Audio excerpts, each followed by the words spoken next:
Bienvenidos al webinar que inicia el ciclo de este mes de junio. El webinar que nos corresponde hoy tiene que ver con sistemas de detección de fuego y gas basados en desempeño, como parte de una serie que hemos desarrollado que tiene que ver con sistemas instrumentados relacionados con la seguridad con requisitos especiales. Estaremos hablando la siguiente semana de sistemas de protección para sobrellenado. También estaremos hablando sobre sistemas de gestión de llama o MS y cerraremos el mes hablando de sistemas de protección para alta presión, los llamados HIPS. Este webinar es patrocinado por nuestros colaboradores en Bolivia, IES Energía, y en Colombia, CCT Consultoría Concerto y Elite. Para aquellos que se conectan con nosotros por primera vez, permítanos hacer una breve introducción de nuestra organización. Somos una organización especializada en consultoría de seguridad funcional y riesgo de proceso.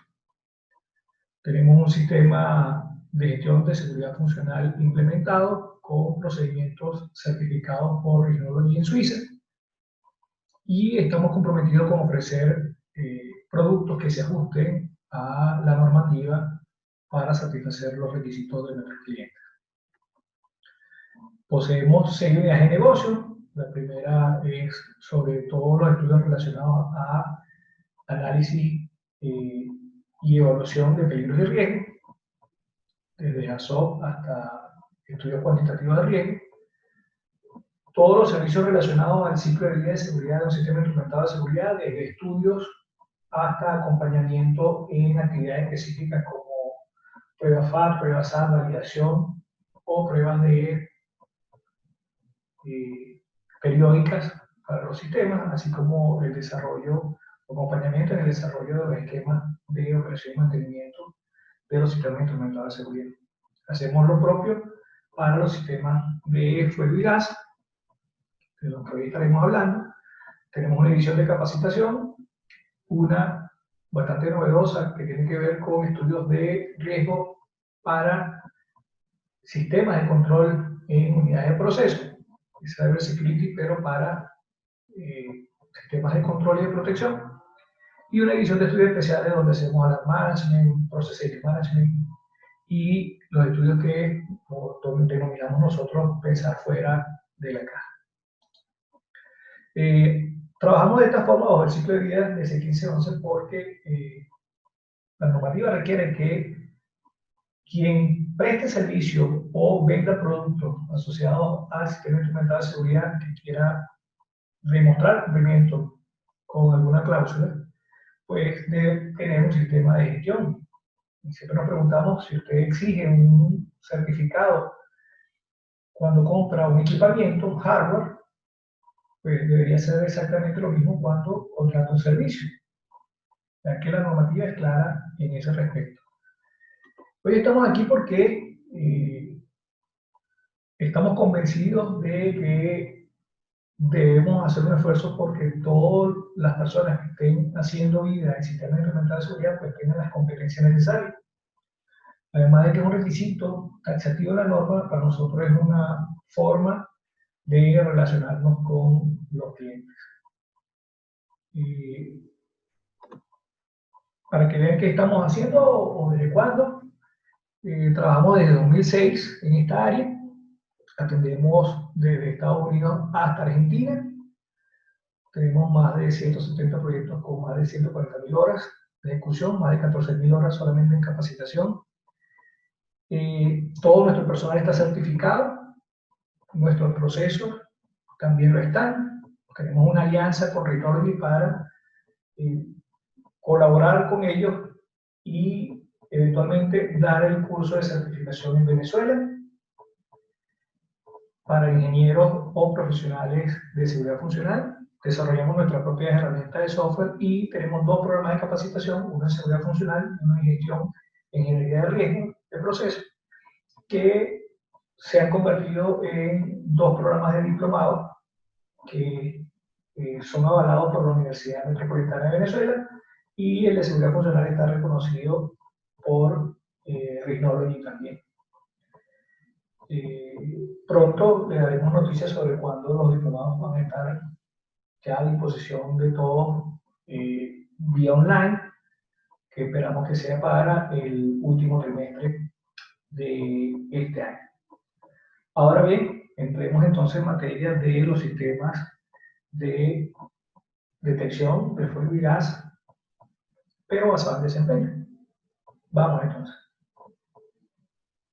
En todo país existe un conjunto de leyes y regulaciones que pretenden proteger al trabajador, a las comunidades y al medio ambiente, sobre todo en aquellos que están expuestos a peligros derivados de las actividades relacionadas a la industria, que manejan sustancias peligrosas, como el caso de la industria petrolera y petroquímica.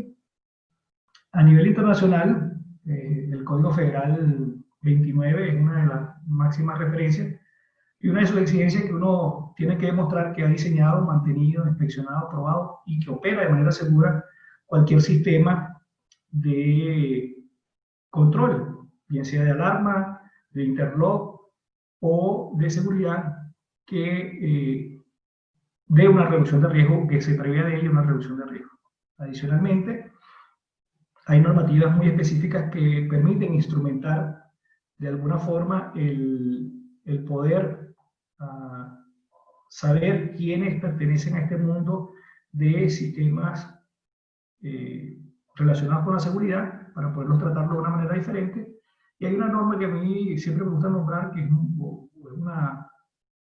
una norma muy pequeña, que muy poca gente conoce, que nos ayuda a identificar y a dar los lineamientos de integridad mecánica para todo lo que tiene que ver con interlock, alarmas y controles de seguridad en proceso.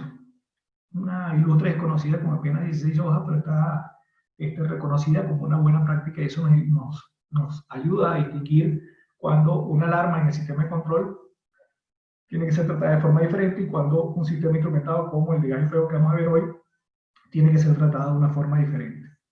Adicionalmente, para cualquier industria, proveedores, etc., está una norma general que es ISS 1508, que es para todo lo que tiene que ver con sistemas instrumentados. Para la industria de los procesos están 61511, que es muy específica de lo que se hace en sistema instrumentado, pero para una industria particular, que es la industria de procesos. Y hoy en día hay prácticas recomendadas para el uso en áreas específicas y que han sido, digamos, de amplia aceptación.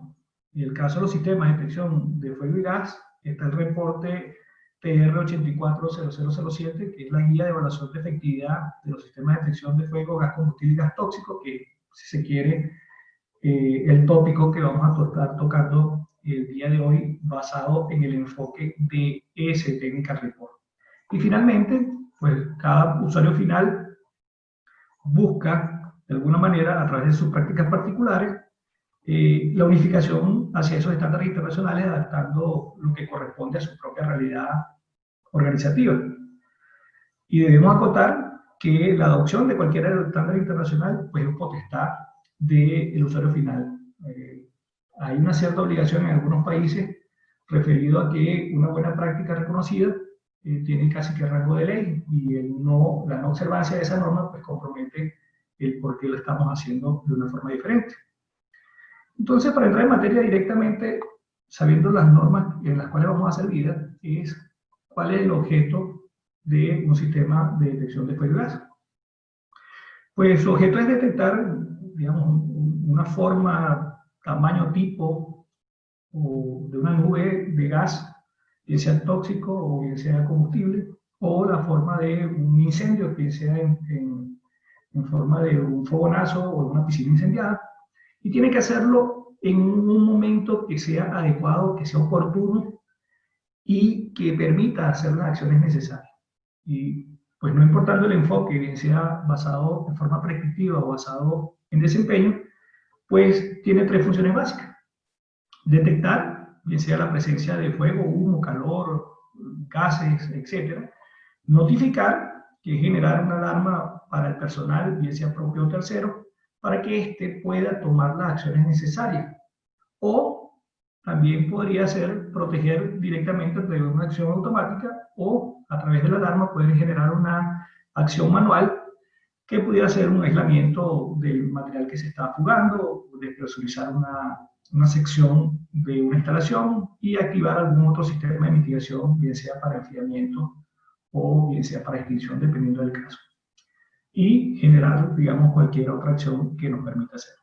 Ahora, esto se hace para reducir riesgo, pero ¿cómo es la reducción de riesgo? Lo primero que hay que hacer es tratar de enfocar dónde se encuentra el sistema de Fire and Gas.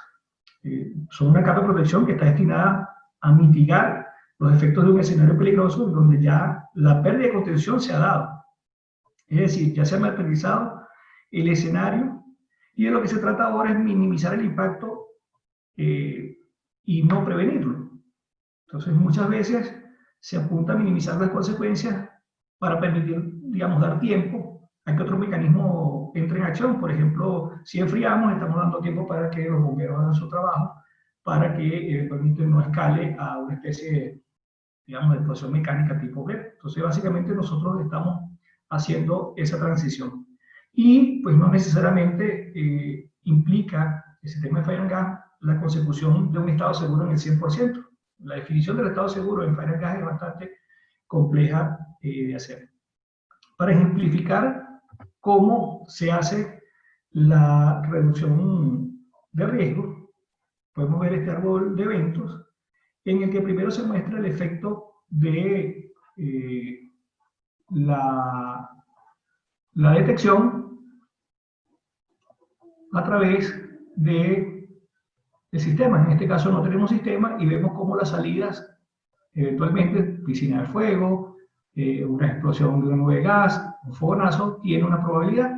Y eventualmente, en este caso la detección significa la posibilidad de que el sistema cubra un escenario específico y la posibilidad de que accione una vez que lo detecte en forma correcta. ¿Okay? La cobertura de detección es pues, básicamente la probabilidad de que el sistema detecte el peligro, dada la disposición del detector y el arreglo de botación que se elige. Es importante detectar la condición en una parte incipiente o una etapa incipiente y pues una falla de esta cobertura puede llevar a un evento de mayor magnitud. Los sistemas, digamos, son de detección sobre la columna vertebral y en ocasiones la cobertura también es su talón de Aquiles. Y en cuanto a la disponibilidad de seguridad, pues es la probabilidad de que el sistema se active ante la detección del peligro. Ya yo lo pude detectar porque coloqué bien el detector, pero ahora necesito que se accione con la suficiente confiabilidad para que eventualmente esa disponibilidad permita accionar al sistema dando la alarma o haciendo la acción automática que se requiera. La disponibilidad de seguridad en un sistema es muy parecido al cálculo del SIL, aunque no están relacionados directamente, y es más o menos 1 menos la probabilidad de falla del sistema de detección de gas. Y eso sería la probabilidad de falla del sensor, del controlador y del elemento final. En este caso debe ser definido. Entonces, todo esto es la verificación de cómo la detección puede ser efectiva. Si la detección es efectiva en un cierto modo, pues eventualmente cambiaría de alguna forma lo que la capacidad de detección, y eso cambiaría respecto a los puntos anteriores, cuáles serían las posibilidades o la probabilidad de que se presente una piscina incendiada o una explosión de gas y un fogonazo. En este caso la reduce casi en un 10% esa posibilidad. ¿Okay? Ahora, siempre está, digamos, la diatriba de cuál es la relación entre los sistemas instrumentados de seguridad, el sistema básico de control de procesos y el sistema instrumentado para la detección de fuego y gas. Pues básicamente son sistemas con un rol diferente cada uno. Actualmente existe mucho debate y confusión en la industria de procesos respecto a la aplicación de los conceptos de sistemas instrumentados de seguridad para un sistema de detección de gas y fuego. Este reporte del que hablábamos, ISA TR84, pues provee una guía de cómo implementar algunos de estos conceptos de sistemas instrumentados de seguridad para sistemas de detección de fuego y hace la salvedad de cuáles son las cosas que se deben considerar, y pasa, por ejemplo, porque no todos los estándares en la industria para diseño de fuego y gas son específicos para la industria de procesos. Los estándares existentes generalmente están enfocados en forma prescriptiva, o sea que hay una receta para el diseño. Actualmente existen enfoques contradictorios en diseños que se basan en desempeño. Por ejemplo, si queremos aplicar una norma prescriptiva como un FPA 72, hay criterios que eventualmente es muy difícil llevarlo al área de proceso. Por ejemplo, la capacidad de respaldo en la alimentación eléctrica para un sistema en FPA 72, estamos hablando de 24 horas y 5 horas en alarma. Claro, estamos hablando de detectores que consumen miliamperes, que son detectores de humo normalmente, y ese tipo en una instalación específica. Si aplicamos eso para la industria de procesos, los bancos de batería de respaldo, un sistema de gas o de fuego, cuando un detector consume 1/4 de ampere, pues estamos hablando de algo desproporcionado en toda medida. También el tema de que los niveles de integridad por sí solos pueden ser no suficientes para la definición del criterio de desempeño de un fire and gas, porque el tema es que nosotros sabemos que, por ejemplo, en este dibujo, un PT, si no está obstruido acá, pues va a censar la presión y le va a indicar al sistema implementado de seguridad fielmente que está detectando. Pero un detector de llama a lo mejor puede ser desinfluenciado si la llama está en el lado contrario y no puede observarlo, pues por más que esté en un 100% de disponibilidad, no va a poder detectar la condición. Y eso lo pone en una desventaja seria, y por eso no todos los conceptos a lo mejor pueden ser aplicados directamente. Otra cosa es que las funciones de mitigación históricamente siempre han sido desarrolladas fuera de 61511. Por lo tanto, no aplican directamente. Y la reducción de riesgo posiblemente necesite de otro tipo de análisis, como modelos de dispersión y modelos de incendio, etcétera, que eventualmente no se tienen en disposición para los sistemas implementados de seguridad. Y los dispositivos, se ha entendido la confusión también porque los dispositivos hoy día del sistema de detección de gas y fuego, pues han sido vendidos de alguna forma por los fabricantes con un cierto nivel de integridad y seguridad, pero eso se refiere al concepto de capacidad sistemática. ¿Qué tan bueno es un dispositivo desde el punto de vista de la calidad de su fabricación para trabajar en una función relacionada con la seguridad? Y entonces también tenemos que las especificaciones de los usuarios finales pues indican que el PLC o el controlador del sistema de detección de gas y fuego pues tiene que ser SIL 3 o SIL 2. Entonces empiezan a haber una mezcla de conceptos y eventualmente se trata inclusive de contratar estudios SIL para sistemas de fuego y gas, y ahí hay ciertas diferencias, como por ejemplo la definición del estado seguro, que una función instrumental de seguridad atiende un peligro específico y digamos, el sistema de detección de fuego y gas atiende peligros generales que se pueden presentar en cualquier parte de la planta. Entonces, hay una mezcla de conceptos ahí que eventualmente deben ser separados. Y pues digamos que lo que se ha ido ganando con el tiempo es poder hacer que cada quien tenga su función y que se base en el desempeño. De desempeño siempre decimos que tanto riesgo tengo, tanta protección necesito y debo dar. Y que cada quien lo haga o cada sistema lo haga en su propio terreno de juego. De hecho, hasta las normas prescriptivas como el FPA 72 tienen una parte en el anexo B donde se dice también que se puede hacer un diseño basado en desempeño. Ahora, ¿cuáles son los retos que eventualmente tiene un sistema de detección de fuego y gas si se hace para industria de procesos?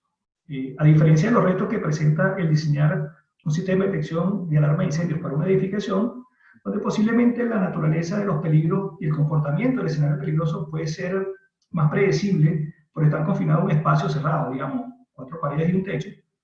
De allí que las normas prescriptivas pues, sean una idea adecuada. Es un gasto de recursos adecuado. Pero para un caso que no es tan simple de predecir como en la industria del proceso, pues porque no sabemos cómo se va a desenvolver el escenario de riesgo.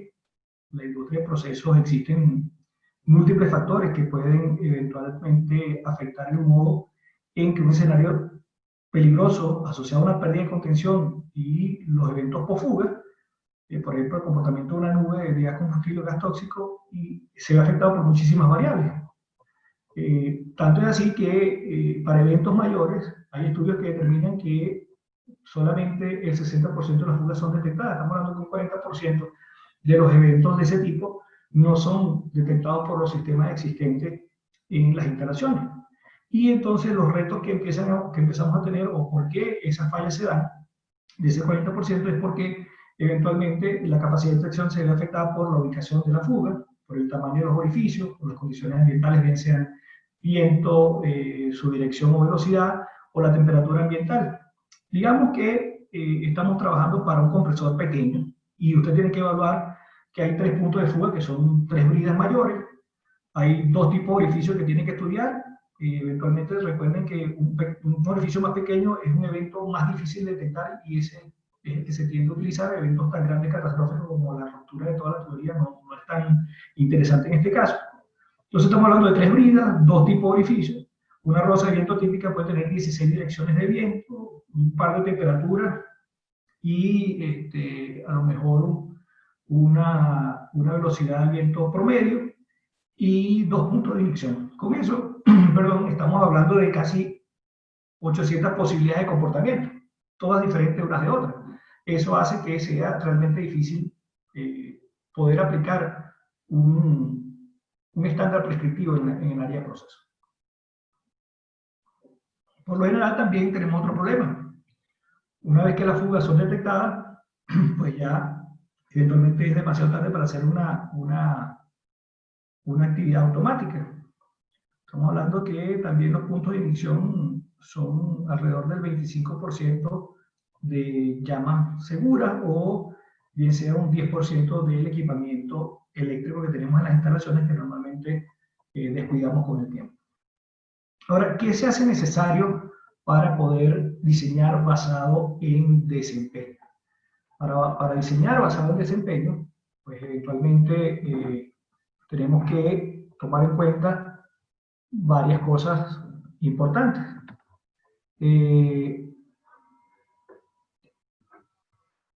Entre esas, pues, asegurar que podamos detectar y asegurar la disponibilidad del sistema. ¿Pero qué significa que esté basado en desempeño? Pues muy simple, tendríamos que tener una meta que perseguir en el desempeño, y hay que diseñar en función de esa meta. Por ejemplo, cuando se diseña un sistema instrumental de seguridad, uno tiene el nivel de integridad de seguridad, sí, y diseña para alcanzar esa meta. Pero, ¿cómo se traduce esto en el fire and gas? Desde el punto de vista del escenario peligroso, significa que el sistema debe detectar una forma de incendio o una nube específica en el momento adecuado para tomar las acciones necesarias. Por ejemplo, en una instalación confinada, yo puedo detectar el incendio o una nube de gas en una etapa incipiente. Para el caso de gas podría ser una nube que sea de 3 a 6 metros de diámetro, o para el caso de fuego, digamos, un fuego de 10 kilovatios. Pero yo debo definir cómo lo debo hacer. Así que desde el punto de vista del diseño, se debe garantizar que la detección, y entiéndase por detección, que el detector pueda ver el evento a tiempo, y esto está asociado a la cobertura o a la visión del escenario, y una vez que lo vea, pues los equipos estén disponibles para generar esa acción. La cobertura y la disponibilidad de seguridad son 2 puntos clave para que la efectividad del sistema no se vea comprometida. Es decir, que el desempeño del sistema puede cumplir la meta para la cual se está diseñando. Y asegurar la detectabilidad pasa por saber qué tamaño de fuego quiero detectar, qué tamaño de nube, qué concentración, qué producto se maneja, para saber si el producto afecta o no la forma en que se va a generar el incendio, o la forma en que la nube se va a comportar, y cuáles son las condiciones de proceso que la afectan, y cuáles son las condiciones ambientales que también intervienen en ese proceso. Asegurar la disponibilidad implica qué tecnología debo usar, qué tasa de falla de los componentes debo usar para alcanzar una disponibilidad que sea suficientemente buena, qué arquitectura se requiere y cuál es la acción final que eventualmente pudiera hacer. Entonces, ante todos estos problemas, la idea del webinar de hoy es presentar un decálogo de, digamos, algunas claves que le pudiéramos dar para que hagan un diseño basado en desempeño que sea exitoso. El primer punto es definir un marco normativo con el que se trabaja, conocer las diferencias entre las normativas y cómo se apoyan entre sí, y cuáles aplican o no a mi diseño. El segundo punto es establecer una filosofía de protección, bien sea corporativa, bien sea por instalación o para un proyecto, si eventualmente no se tiene una de las anteriores. Definir un enfoque sistemático que básicamente es hacer algo similar a lo que se hace en 6.15.11 para el ciclo de vida de seguridad de los sistemas instrumentales de seguridad, pero basado en las actividades del Technical Report de 840007 para sistemas de detección de fuego y gas. Como cuarto punto sería realizar la definición de las metas de desempeño. Es lo más difícil, decir qué es lo que yo debo detectar en qué fase, y finalmente cuantificar ese desempeño para saber que el diseño nuestro ha alcanzado efectivamente lo que de él se requiere. Como primer punto, nosotros hacemos una recomendación directa a conocer el marco normativo referente a los sistemas y conocer las limitaciones y su rango de aplicabilidad para poder hacer una especificación y un diseño de forma correcta. Conocer en primera instancia la legislación en la cual estamos envueltos en cada ciudad o en cada país, y empezar por conocer los lineamientos de un sistema instrumentado relacionado con la seguridad en la industria de procesos, que sería conocer los basamentos de ISS 1511. Y luego detallar las normativas basadas en desempeño con el uso de ISA 840007, que como les decíamos es la guía para la evaluación de la efectividad de los sistemas de fuego y gas basados en desempeño. Y hay algunos apoyos que son necesarios conocer. Por ejemplo, la definición del espaciamiento o la cantidad de detectores de gas. Hay un estudio muy serio, muy bien llevado por la HCE, que es el OTO 93002, que básicamente implica cuáles son las metas que uno debería buscar para un sistema de detección de fuego. Y para el sistema de detección de gas hay unos libros, el principal es el manejo y la ingeniería de la seguridad para prevenir eventos en offshore y onshore, que es de la HCE también, donde eventualmente implica también cómo se colocan las metas de diseño para la detección de fuego, en cuanto a términos de la cantidad de kilovatios en radiación que yo espero detectar en un momento determinado. Y por supuesto apoyarnos en las normas que se han venido utilizando durante mucho tiempo y que han acumulado mucha experiencia, como en los libros de SCPS o en FP 8072 para el sistema de detección y alarma de incendio, y la NE 54 IE020, perdón, IE02, que es para sistemas de detección de gas. En cuanto a la definición de la filosofía de protección, es un problema frecuente que se requiera un estudio de efectividad, pero el usuario final no posee un documento de filosofía donde escriba qué es lo que quiere hacer con ese sistema. Entonces, en las etapas muy tempranas de diseño, la filosofía de gas establece todas las bases y criterios para alcanzar las metas de detección, también las de mitigación, en caso de fuego, fugas de gases, y en esas metas deben ser consistentes con los criterios de aceptación de riesgo corporativo. De una corporación a otra, tratar de importar esas definiciones puede ser costoso en términos de implementación y recursos. La filosofía puede presentarse en un documento independiente o puede estar en varios documentos de la gente que hace la gestión de riesgo, pero debe atender las especificaciones particulares del proyecto que vamos a realizar. Y la filosofía debe ser lo más precisa posible para dejar muy claro el propósito de los objetivos de diseño que quiere alcanzar el sistema instrumental de seguridad. En resumen, se debe definir un marco normativo. En esa filosofía se deben establecer cómo se van a proteger y la definición de las zonas que se van a proteger, definir el proceso de cómo se van a hacer la identificación de los riesgos, si van a ser cuantitativas, si van a ser cualitativas, etc. Y también definir los tipos de tecnologías que se recomiendan dentro de la corporación, las metas de desempeño de ese equipamiento, y definir cuáles son las acciones que va a tomar el sistema. Si estamos hablando solamente de alarma, si estamos hablando de notificación, de accionamiento automático, de presurizaciones, todo eso para ciertos procesos tiene que estar definido ya de antemano en la filosofía.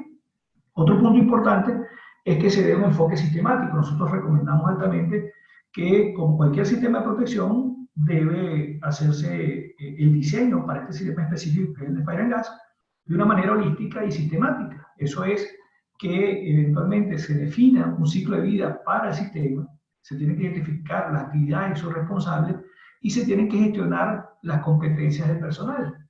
quién está haciendo qué y si realmente esa responsabilidad la puede llevar adelante esa persona, y definir las relaciones entre los interesados, bien sea terceros o bien sea cuando yo voy a entregar el sistema al usuario final, si estoy en la parte de proyecto, y si soy el usuario final, cómo yo voy a recibir la información.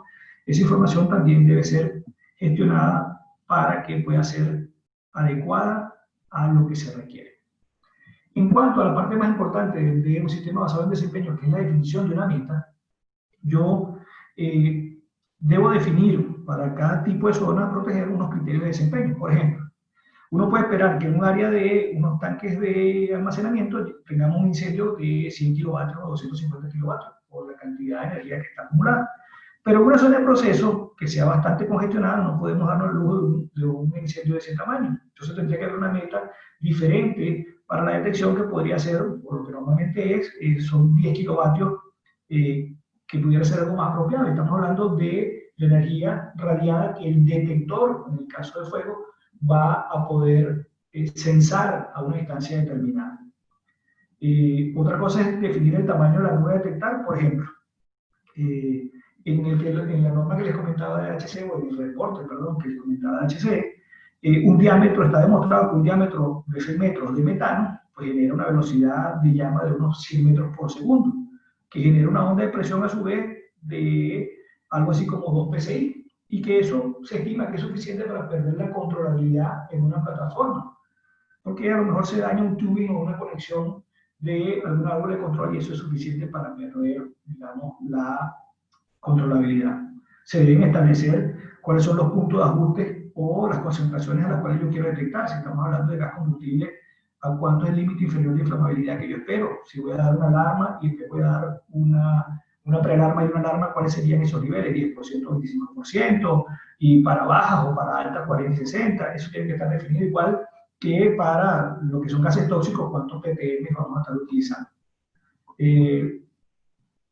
Y es importante definir en qué tiempo debemos nosotros esperar que haya una respuesta, porque eso también va a afectar cómo vamos a colocar los detectores. Estamos hablando de a lo mejor de cómo lo vamos a concentrar. Y, digamos, una cobertura del 60% puede ser suficientemente buena dadas las estadísticas presentadas, y colocar un 90% de cobertura como meta en un sistema de detección de gas y fuego pudiera, en el de gas sobre todo, pudiera ser el compromiso de muchísimos detectores más de lo que realmente necesitamos o lo que hemos necesitado históricamente. Entonces, y puede convertirse en una meta muy difícil de alcanzar. Entonces, esos gastos excesivos tienen que ser evitados también haciendo un diseño equilibrado. Una disponibilidad de seguridad del 90%, que digamos, hablando en términos probabilísticos, sería el equivalente a un SIL 1, pero nosotros ya vimos que la efectividad de la cobertura viene dada por el porcentaje de cobertura multiplicado por la disponibilidad de seguridad. Entonces estamos hablando que para alcanzar un equivalente a SIL 1, que es un 90% de disponibilidad, tenemos que estar hablando de que las coberturas están por encima de 90 y las disponibilidades también, para que eventualmente el resultado de esa multiplicación llegue por encima de 90. Entonces es bastante complejo tratar de hacer que, estableciendo las metas, podamos alcanzar algún nivel SIL, y de ahí también una de las razones adicionales por no mezclar lo que son sistemas instrumentados de seguridad con lo que son sistemas de detección de fuego y gas. Desde el punto de vista de la cuantificación del desempeño, que ya es, digamos, hacer el diseño y medirlo, pues finalmente debemos cuantificar el desempeño de lo que estamos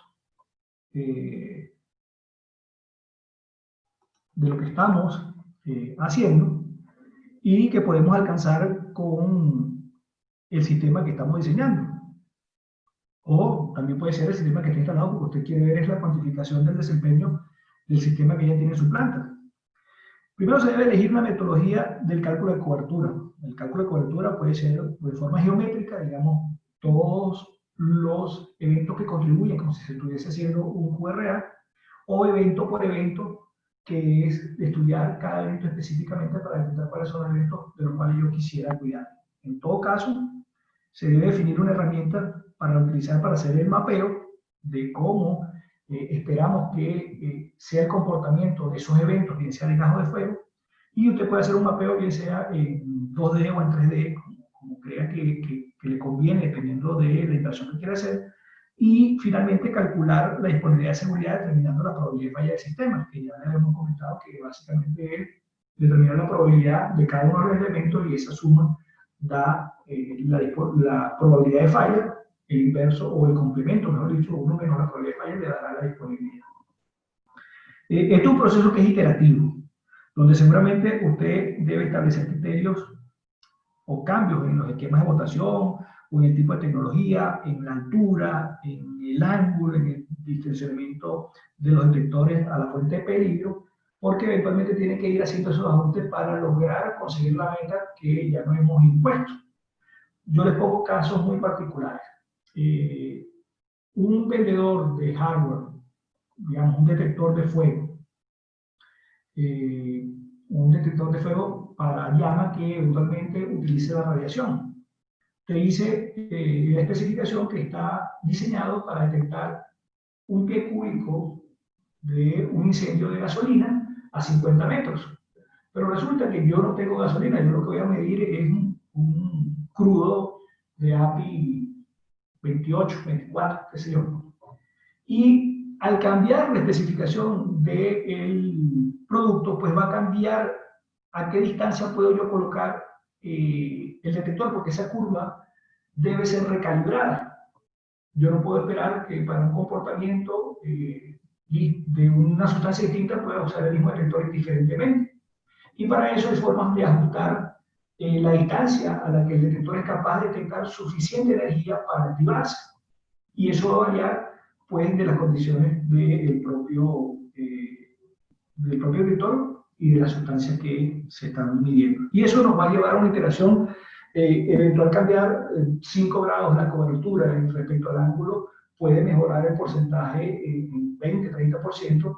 Entonces, hay muchos diseños donde eventualmente ocurrió un evento, la bomba se quemó y resulta que era que el 60% de los escenarios de riesgo en ese punto pues no podía ser cubierto por el detector, al menos que el detector se elevara 1 metro más y se inclinara 5 grados más. De eso se trata de hacer el mapeo, que es poder, a partir del conocimiento de la forma en que se va a comportar el escenario, pues yo poder generar los mejores chances estadísticos para la cobertura de ese evento. Y eso hay que hacerlo para cada uno. ¿Qué esperamos nosotros como resultado de este proceso?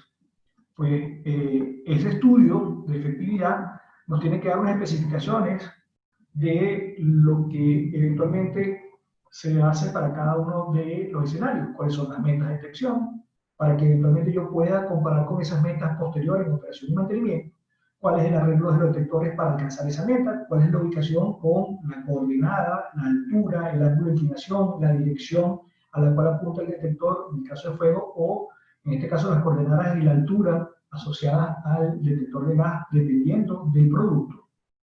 Y cuál es la arquitectura, cuál es la tecnología que se recomienda y la configuración que se recomienda para el detector en cada caso particular, y cuánto es el aporte en la reducción de riesgo del sistema para que la inversión pueda ser, digamos, suficientemente buena.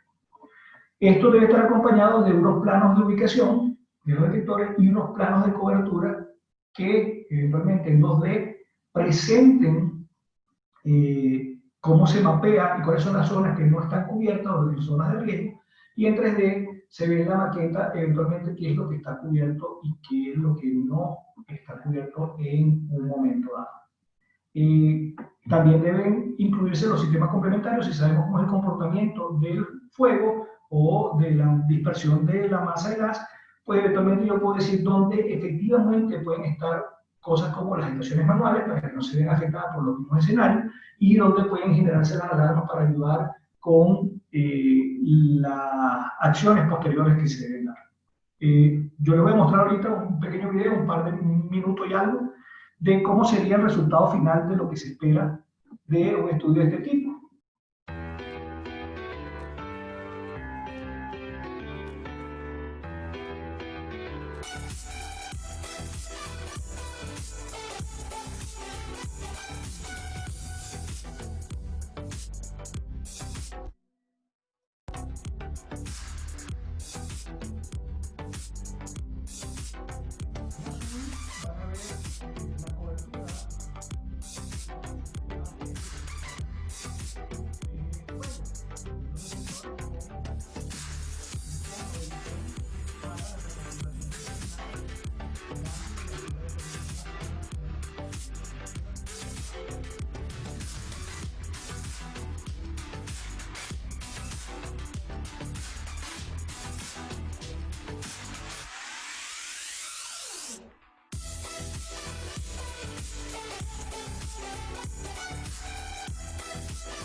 En resumen, la metodología basada en desempeño nos permite ajustar a cada caso particular, genera una metodología que es sistemática, trazable, auditable, es cuantificable y mantenible en el tiempo desde el punto de vista de operación y mantenimiento, y combina todos los beneficios, porque no es que estamos desligando diciendo que lo que es prescriptivo no sirve, pero hay que tomar lo que realmente necesitamos para el proceso y desechar lo que realmente no es necesario. Y, por supuesto, sumar la experiencia de los expertos en el área a través de esa nueva metodología. Adicionalmente, pues podemos ver que las metas de desempeño son particulares para cada escenario y nos permiten poder hacer un gasto o un costo, riesgo, beneficio que sea adecuado para el proyecto. Y el diseño basado en desempeño pues permite cuantificar realmente cuánto es la efectividad de nuestro diseño y cuánto es la reducción de riesgo asociado a ese sistema. El ciclo de vida nos permite finalmente garantizar que se mantenga la porción de reducción de riesgo que se le asoció a ese sistema en particular.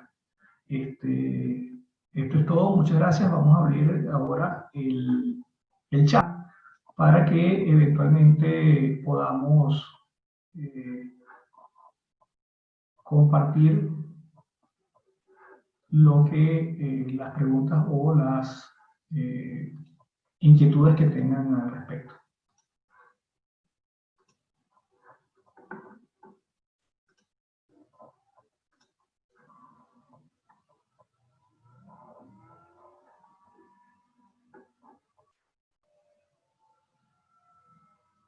Un saludo, Jorge. Nos dice que el 40% de la fuga de es muy grande. ¿Y cuál es la fuente de ese dato estadístico? Es la HCE. HCE se ha,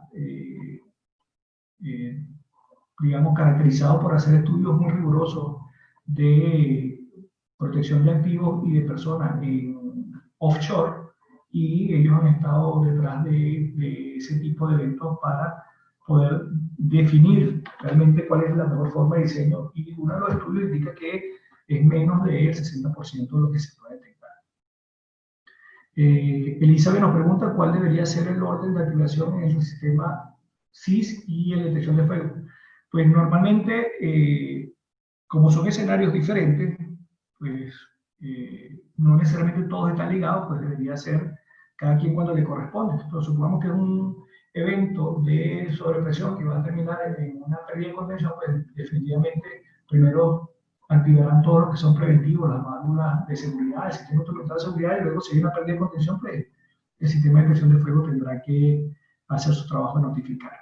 José Gueira dice que bibliografía nos puede dar más detalles sobre los criterios de ubicación de detectores. Las dos que están asociadas en las que les mencioné, el lote asociado al HCE, cómo colocar los detectores de gas en forma eficiente, y eventualmente el libro que les comenté que también está en la bibliografía ahí el HCE para detección de fuego. Matías nos pregunta qué software es este. Nosotros usamos software particularmente con el que se construyó el video a partir de las maquetas que ya existen, y si no, se genera la maqueta para poder hacer el estudio en 3D, pero digamos son software asociados a diseño arquitectónico. Pero hay muchísimos software en el mercado, Design Numeric, Hazmat, hay muchos que pudieran hacer el trabajo también en 3D en forma, bueno, unos más caros que otros, pero sí genera suficiente información.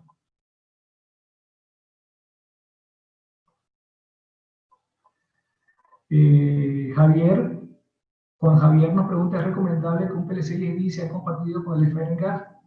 y si hay alguna norma que lo indique. Eventualmente no es recomendable.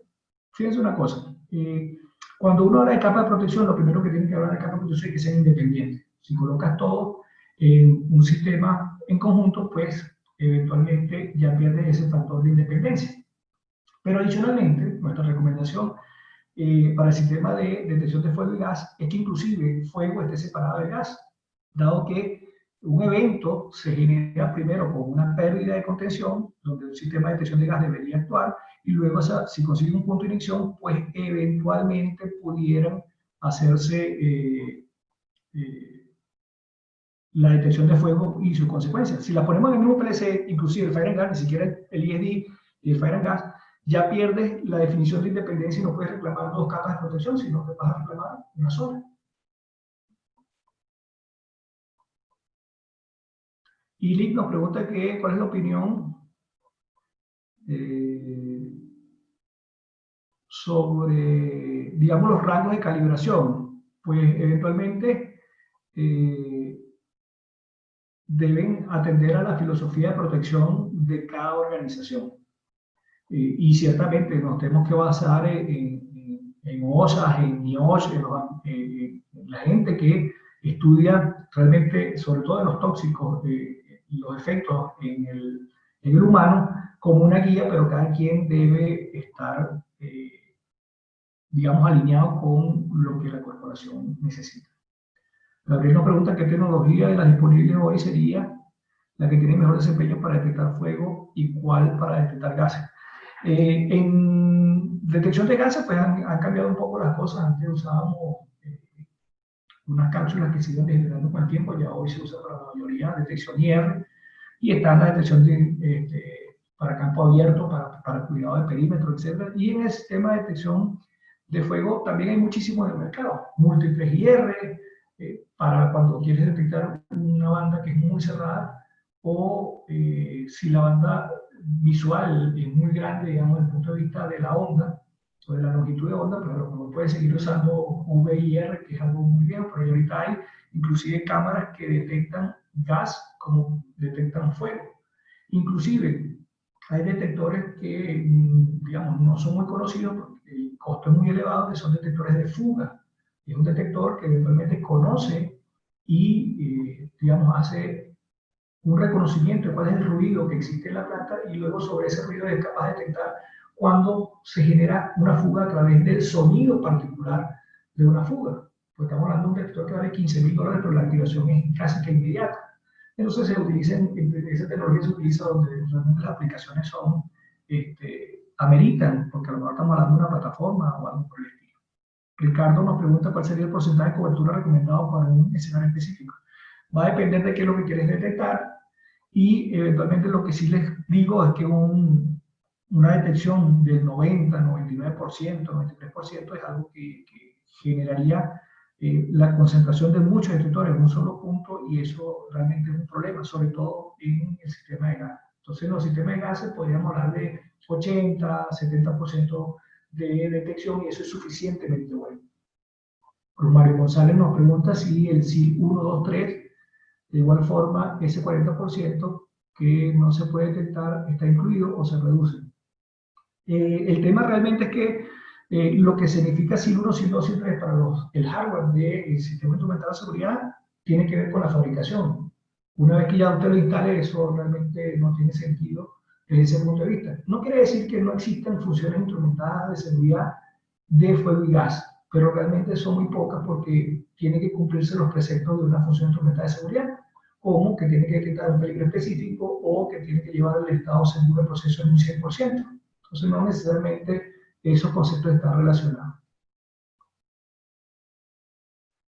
Saludos para Raúl Roque de Bolivia.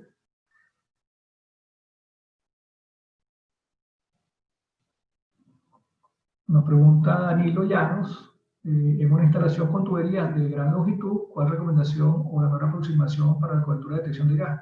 Posiblemente, si son corredores de tubería, posiblemente la detección de campo abierto o open path da una solución para proteger una zona respecto a las otras, sobre todo cuando tienes, por ejemplo, facilidades de entrada que están separadas de la unidad de proceso o facilidades como patio de tanque que están diferenciados en espacio de la parte de proceso, pues tú puedes crear unos perímetros de seguridad a través de ese tipo de tecnología. José Mirabal nos pregunta cuál es la recomendación cuando se especifica Fire and Gas, fail safe o no fail safe.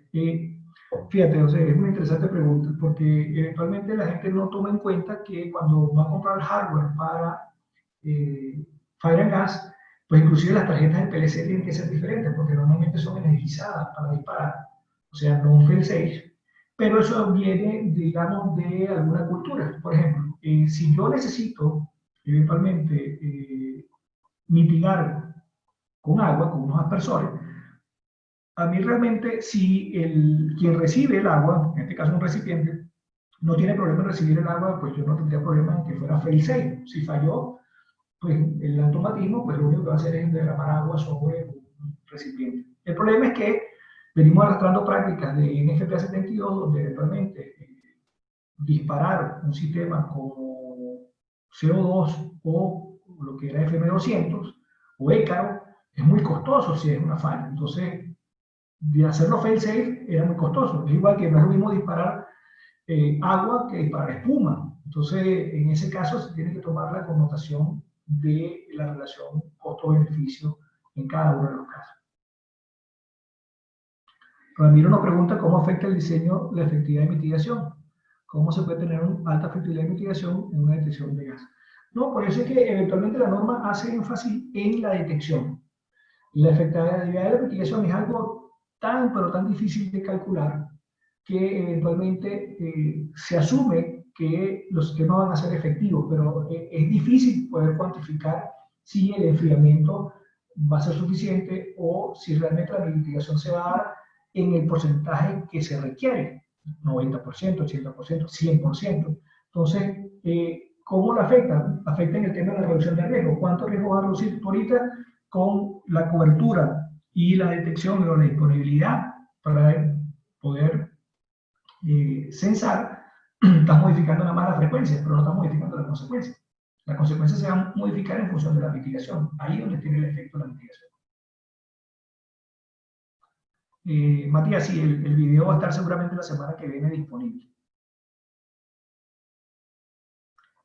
Freddy nos dice, la norma permite implementar por etapas, inicialmente detección y después accionamiento. Sí, eso es definición propia del usuario final. Y Raúl Roque nos da una indicación que la detección en el límite inferior puede ser de 10 o 20 y el valor va a depender del emplazamiento, va a depender de cada quien. Juan Javier, ¿cómo se realizó la selección del SIL para un sistema de gas y fuego? Y si debe cumplir con el ciclo de seguridad de 11511. Nuestra recomendación es que no se mezclen los sistemas. No hay forma de establecer un cálculo adecuado de SIL para un sistema de gas y fuego y no necesariamente va a cumplir con el ciclo de vida, pero sí puede hacerse un ciclo de vida particular para eventualmente el sistema de detección de gas y fuego con las actividades del Technical Report 84.00.07 dentro de un esquema similar al 1511. Y vuelvo a decirle cómo es el por qué eventualmente no se puede realizar una selección del SIL. Si estamos hablando que la cobertura es máximo 70% y la disponibilidad es 90%, ya estás por debajo del SIL 1 en términos probabilísticos.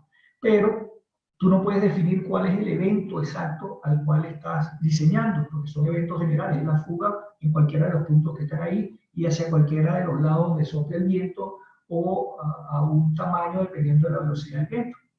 Y además, tú no puedes asegurar, como en el caso de un sistema instrumental de seguridad, que tú cierras una válvula y eliminas de alguna forma la fuente de peligro y llevas el proceso a un estado seguro. En el caso de fuego y gas no se puede hacer en la mayoría de los casos. Por lo tanto, no tiene caso, digamos, tratar de hacer un cálculo del SIL para un sistema de fuego y gas. Saludos a Eduardo Jiménez de Costa Rica. Un abrazo, Eduardo, que esté muy bien. Jorge Hernán nos pregunta qué opina en cuanto a ubicar detectores de llama encima de los techos de los tanques de almacenamiento. Eso va a depender sobre todo del tipo de producto que se está manejando y el tipo de tanque que se esté manejando, si el techo va a ser móvil o no, etcétera, etcétera. Pero sí es una forma de detectar el fuego en forma incipiente antes que eventualmente lo detecten unos detectores que estén puestos en el suelo que van a tener una velocidad de respuesta, digamos, inferior a esos que están arriba. Humberto nos pregunta cuándo es recomendada la detección cruzada de fuego. Volvemos al punto que expliqué hace unos momentos. Cuando se implementa la detección cruzada es eventualmente para evitar que haya una detección en falso, básicamente. Y por eso, si era muy costoso el elemento de extinción o de mitigación, hablemos de a lo mejor una sala de control que tenía detectores de humo para una zona donde se disparaba eventualmente un cilindro de 40 libras de écaro, pues eventualmente yo no quería que eso por una falla simple de un detector me disparara esa cantidad de dinero. Entonces teníamos una detección cruzada que lo que incrementa es la disponibilidad para operar, pero no la disponibilidad para la seguridad. Porque si hay eventualmente una detección cruzada y falló uno de los detectores, por más que el otro pueda haber la condición de peligro, pues no va a haber acción de mitigación. La otra forma también es que la detección cruzada se basa en términos de alarmas y prealarmas, pero solamente cuando eventualmente hagamos un diseño que sería no fail-safe o realizado para disparar, pues, se podría utilizar por un tema económico y de costo-riesgo-beneficio una detección cruzada.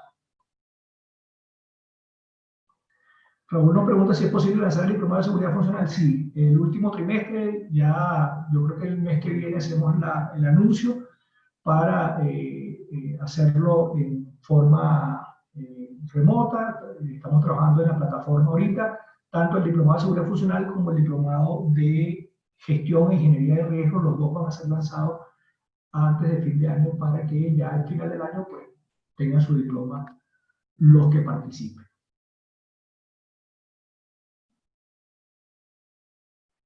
El video va a estar compartido en nuestro canal de YouTube, lo invitamos a que nos sigan en nuestras redes y ahí podrán tener siempre la información asociada.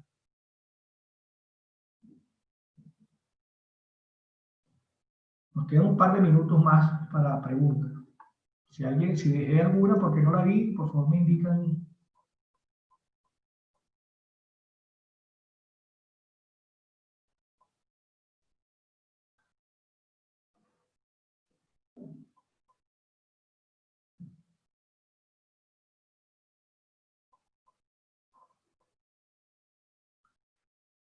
Bueno, le doy las gracias a todos, los esperamos el viernes que viene estaremos hablando de overfill, sobre llenado en instalaciones como patio de tanque, y estaremos hablando de las recomendaciones de API 23.250 en la última versión para ese tema. Si existe algún libro que recomendaría sobre el tema, yo les recomiendo que se lean la norma. Nosotros trabajamos con normas todos los días y de hecho cuando uno aplica a los estudiantes el examen de certificación, lo que quieren es que conozcan las normas. Mucha gente conoce de cómo se diseña, conoce cómo se mantiene, pero desconoce aspectos normativos. Y entonces yo creo que eventualmente eso sería, digamos, la primera recomendación es que revisen eso. Y están los handbooks de NFPA que son excelentes también. Y la bibliografía que está gratuita en HCE, en su portal, pueden conseguir todo lo que necesitan. Sobre el diplomado, nos hace una pregunta si sirve para la certificación. El diplomado nuestro está reconocido por Rhinology para que eventualmente le sirva como base de preparación para tomar el curso y el examen de certificación. De hecho, el segundo curso online de certificación para Latinoamérica y España inicia este 15. Cualquier información nos pregunta.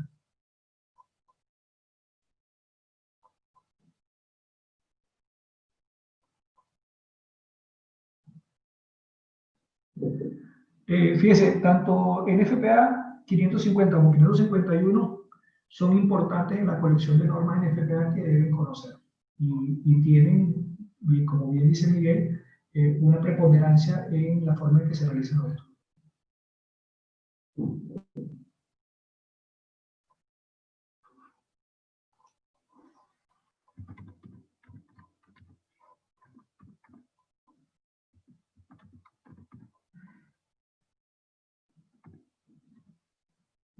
Ahí está el enlace para el canal de YouTube. El canal de YouTube, /C/CSFB. El diplomado va a ser en línea totalmente al final de este año, ambos diplomados. Fuera de NFPA, si es para gas y fuego en la industria de los procesos, está la técnica report que les acabo de comentar, 84.00.07, que si se quiere lo que más se está utilizando hoy día para eso. Por supuesto tienen que conocer el ISS 1511, está EN 5402 para la parte de gas, que ahí hay unas confusiones respecto al uso del término SIL en términos de capacidad sistemática, y eventualmente los reportes técnicos de HC.